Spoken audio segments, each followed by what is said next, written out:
Hello guys, study class में आप सबका स्वागत है। आज हम लोग अध्याय 2 जो कि केमिस्ट्री चल रहा है, यहाँ पे हम लोगों का धातु, अधातु और मिश्र धातु के बारे में हम लोग जानेंगे। ये एनसीईआरटी साइंस फॉर अरबी ग्रुप 3 से लिया गया है और ये एनसीईआरटी का कलेक्शंस है और यहाँ से जो भी छोटे बड़े क्वेश्चन पूछे जाते हैं उसको हम लोगों ने इंक्लूड कर रखा है। तो इस तरह से दोनों के बारे में हम लोग चर्चा करेंगे और यहाँ पे जो भी डाउट हो आप कमेंट में ज़रूर हमें बताइएगा। चलिए बिना किसी देरी के हम लोग तो शुरू करते हैं। धातुओं के संदर्भ में निम्नलिखित कथनों में से कौन सा कथन सही है? पहला ऑप्शन देखते हैं, पारा को छोड़कर अन्य सभी धातुएं कमरे के तापमान पर ठोस अवस्था में पाई जाती हैं। बिल्कुल सही है। दूसरा ऑप्शन देखेंगे, क्षारीय धातु इतनी मुलायम होती है कि उन्हें चाकू से भी काटा जा सकता है। ये भी बिल्कुल सही है, इसलिए ऑप्शन नंबर 2 हमारा बिल्कुल बनेगा, ऑप्शन नंबर सी। और यहाँ पे कुछ दिया गया है पॉइंट में, सभी धातुएं सामान्यतः कमरे के तापमान पर ठोस अवस्था में पाई जाती है, परंतु पारा धातु का एकमात्र अपवाद है जो कमरे के तापमान पर द्रव अवस्था में पाई जाती है। सभी धातुओं में पारा का गलनांक सबसे कम होता है। पारे का ताप उपयोग बैरोमीटर तथा तापमापी यानी थर्मामीटर के निर्माण में सूचक के रूप में किया जाता है। कठोरता धातुओं का एक सामान्य भौतिक गुण है, परंतु क्षारीय धातु लिथियम, सोडियम, पोटेशियम इतनी मुलायम होती है कि इन्हें चाकू से भी काटा जा सकता है। दूसरा क्वेश्चन ये रहा है, सड़क की रोशनी में पीले लैंप बहुत ज़्यादा उपयोग किए जाते हैं। इन लैंपों में किसका उपयोग किया जाता है? इन लैंपों में काफ़ी सोडियम का उपयोग किया जाता है।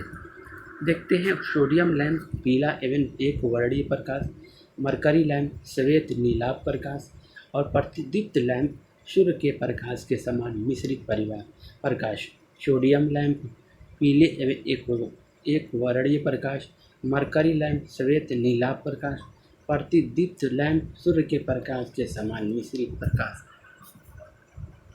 अगले क्वेश्चन की तरफ हम लोग मूव करने की कोशिश कर रहे हैं। निम्नलिखित की बात करते हैं, सर्वाधिक कठोर धातु कौन है? कठोर तत्व कौन है? धातु की बात नहीं करते हैं तो हीरा कठोर तत्व है।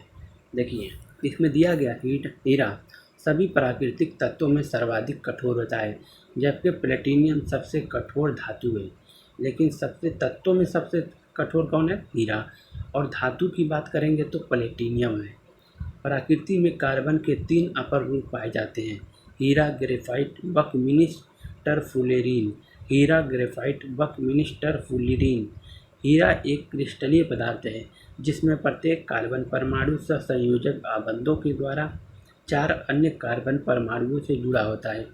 हीरे का प्रयोग तेल के कुओं के वेधन में, चट्टानों को तोड़ने में और कांच के काटने में किया जाता है। इसके अलावा यह आभूषणों के निर्माण में भी किया जाता है। तांबे के बर्तनों को लंबे समय तक आर्द्र वायु में खुले रखने पर उन पर एक हल्का हरा पदार्थ जमा हो जाता है। यह हरा पदार्थ निम्नलिखित में से कौन सा होता है?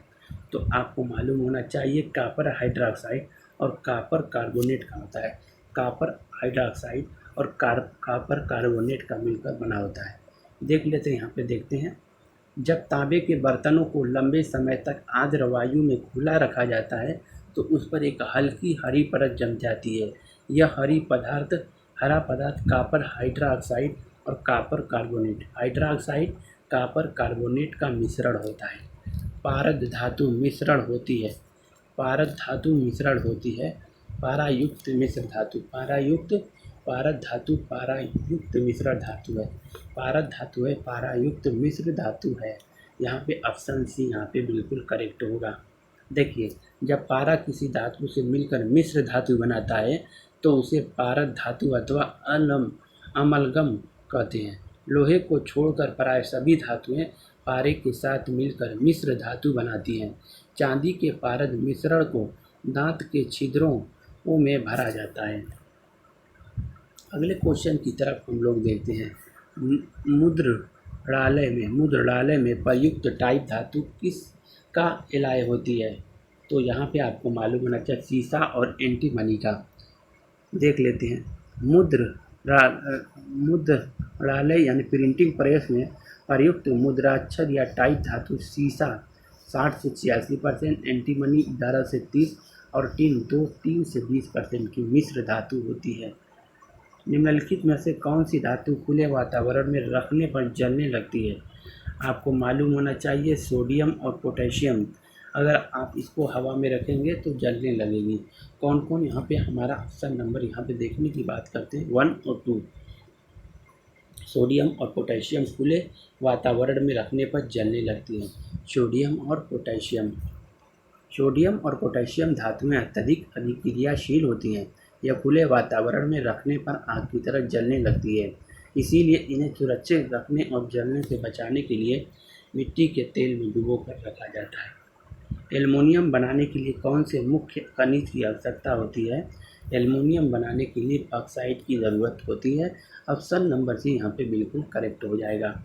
एल्युमिनियम पृथ्वी पर सर्वाधिक मात्रा में पाई जाने वाली धातु है जो प्रकृति में स्वतंत्र अवस्था में नहीं पाई जाती है। इसका निष्कर्षण मुख्यतः बॉक्साइट नामक अयस्क से किया जाता है जो एल्युमिनियम के जल योजित ऑक्साइड के रूप में पाया जाता है। एल्युमिनियम एक सफ़ेद चमक युक्त अधातुवर्धनीय अन्य तने एवं ऊष्मा व विद्युत की सुचालक धातु होती है। आगे क्वेश्चन की बात हम लोग करते हैं, देखने की कोशिश। साधारण तापमापी में पारे का उपयोग किया जाता है क्योंकि इसकी विशेषता क्या है? उच्च संचालन शक्ति। ठीक है, उच्च संचालन शक्ति। साधारण तापमापी में पारे का उपयोग किया जाता है क्योंकि इसमें उच्च संचालन शक्ति होती है। पारा ऊष्मा एवं विद्युत का सुचालक होता है। तापमापी में इसका प्रयोग किए जाने के मुख्य कारण निम्नवत हैं: अपारदर्शी एवं चमकदार होना, अतः अंकित ताप के पठन में सुविधा, ऊष्मीय चालकता उच्च होना, अतः शीघ्र ही ताप अंकित करना, तथा कांच पर नहीं चिपकना, अत्यधिक वाष्पशील नहीं होना। उपयुक्त विशेषताओं के कारण पारा ताप को शुद्धता एवं शीघ्रता से अंकित कर सकता है। अगले क्वेश्चन की तरफ, 10वें क्वेश्चन की तरफ हम लोग चलते हैं, जहाँ पे बिजली की इस्त्री, किसी बिजली की इस्त्री को गर्म करने के लिए किस धातु का प्रयोग किया जाता है? नाइक्रोम। नाइक्रोम का प्रयोग बिजली की इस्त्री को गर्म करने के लिए नाइक्रोम। बिजली की इस्त्री को गर्म करने के लिए करने वाले तत्व के रूप में मुख्यतः नाइक्रोम का प्रयोग किया जाता है। नाइक्रोम में 80% निकेल 20% क्रोमियम का मिश्रण रहता है। नाइक्रोम एक उच्च प्रतिरोधकता वाला पदार्थ है जो पहली बार गर्म होने पर क्रोमियम ऑक्साइड की परत का निर्माण करता है। इसे इस परत के नीचे स्थित तार टूटने एवं जलने से बच जाता है। तांबा इसके द्वारा शुद्ध होता है। तांबा विद्युत अपघटन के द्वारा शुद्ध होता है। तांबा विद्युत अपघटन के द्वारा शुद्ध होता है। तांबा अपेक्षाकृत सक्रिय धातु है, इसलिए यह प्रकृति में मुक्त एवं संयुक्त दोनों अवस्था में पाई जाती है। तांबे का शोधन विद्युत अपघटन विधि द्वारा किया जाता है। विद्युत अपघटन वो प्रक्रिया है जिसके द्वारा किसी रासायनिक यौगिक में विद्युत धारा प्रवाहित करके उसके रासायनिक बंधों को तोड़ा जाता है। इस प्रक्रिया के द्वारा अयस्कों को प्रसंस्कृत करके उनमें निहित रासायनिक तत्व को शुद्ध व अलग किया जाता है। 12वें क्वेश्चन की तरफ हम लोग मूव करते हैं। 12वां क्वेश्चन क्या कर रहा है, देख लीजिए। वह धातु पहचानिए जो निराविष प्रकार की है, नॉन टॉक्सिक है। वो आपको स्वर्ण है, स्वर्ण नॉन टॉक्सिक है।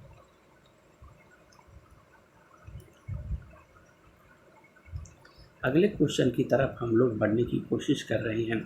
स्वर्ण एक निराविष प्रकार की धातु है। यह प्रकृति में मुक्त अवस्था में पाई जाती है। इसके प्रमुख अयस्क केलावेराइट, यानी स्वर्ण के प्रमुख अयस्क केलावेराइट, सिल्वेनाइट। स्वर्ण के अतिरिक्त टिन, चांदी, तांबा, लोहा, मैग्नीशियम आदि अन्य निराविषी धातु कौन कौन है? टिन, चांदी, तांबा, लोहा, मैग्नीशियम में। धातुओं के पृष्ठ पर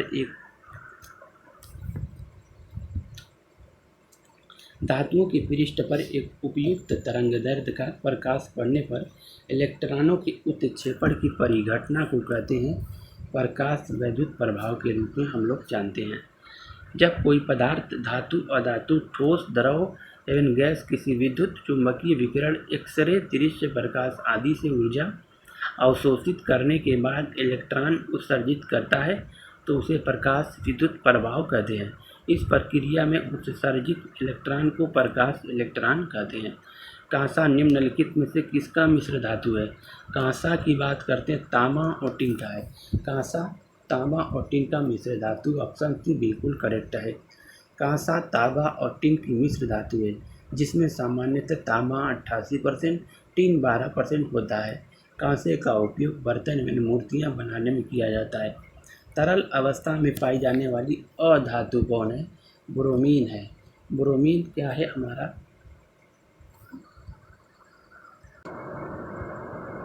ब्रोमीन यहाँ पे बिल्कुल करेक्ट हो जाएगा हमारा। देखिए कुछ बातें देख लेते हैं। ब्रोमीन एकमात्र धातु है जो सामान्य ताप पर द्रव अवस्था में पाई जाती है। ब्रोमीन एक गहरे लाल रंग का तैलीय तरल है जिसमें तीक्ष्ण गंध होती है। इसका उपयोग कृषि संबंधित रसायनों, रंजक पदार्थों, कीटाणुनाशकों और औषधियों आदि के निर्माण में किया जाता है।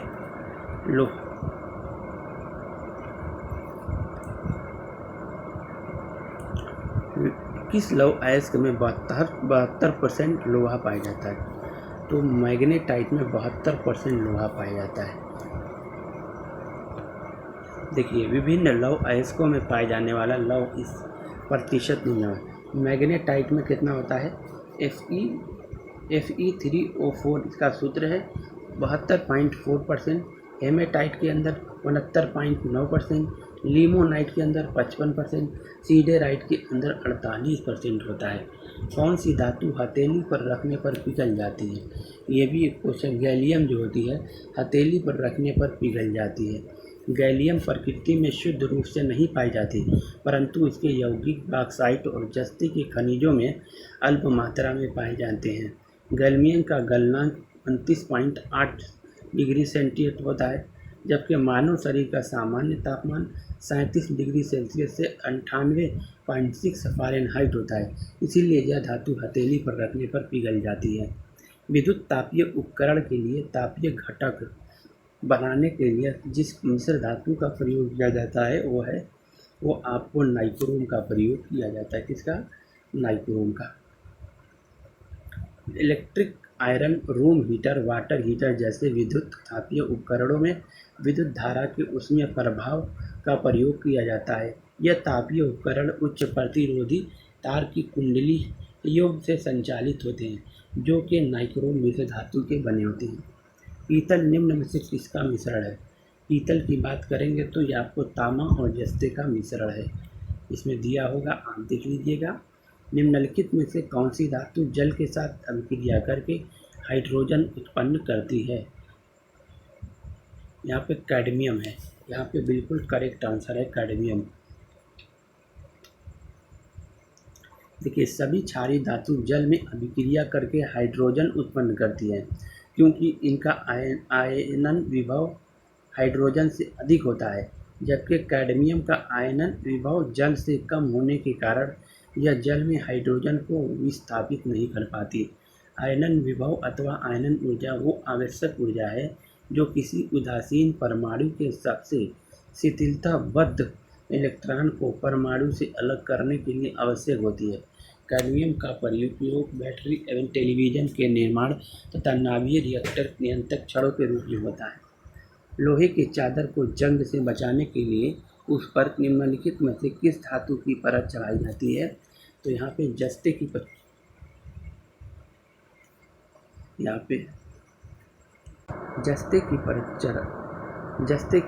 चढ़ाई जाती है। देखिए क्या लिखा है इसके अंदर, पढ़ लेते हैं। जस्ता एक जंग रोधी अभिकर्ता है, इसलिए लोहे को जंग से बचाने के लिए उस पर जस्ते का लेपन किया जाता है। इस प्रक्रिया को गैल्वेनाइजेशन कहते हैं। जस्ताकृत लोहा जल, साबुन के विलयन, पेट्रोल और खनिज तेलों के प्रभाव को सहन करने में सक्षम होता है। जंग रहित लोहा, धब्बा रहित लोहा बनाने के लिए इसमें क्रोमियम को मिश्रित किया जाता है, जिससे एक मिश्र धातु स्टेनलेस स्टील का निर्माण होता है। देखिए किस धातु से निर्मित मिश्र धातु को हवाई जहाज तथा रेल के डिब्बों के पुर्जे बनाने में प्रयोग किया जाता है? एल्युमिनियम का प्रयोग किया जाता है। देखते हैं, एल्युमिनियम सबसे अधिक प्रयोग की जाने वाली अलौह धातु है। यह धातु तांबे और लोहे की तुलना में हल्की होती है, इसलिए इसका प्रयोग हवाई जहाज एवं रेल के डिब्बों के पुर्जे बनाने में किया जाता है।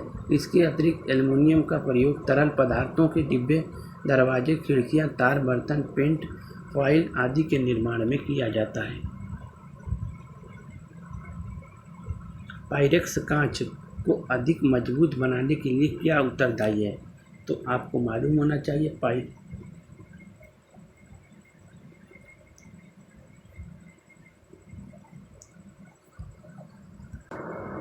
देखते हैं। पायरेक्स कांच एक विशेष प्रकार का कांच होता है जो सामान्य कांच की अपेक्षा अधिक मजबूत होता है। यह कांच ताप, रासायनिक अभिक्रियाओं तथा विद्युत के प्रति अधिक प्रतिरोधी होता है। पायरेक्स कांच के निर्माण में बोरेक्स का प्रयोग किया जाता है।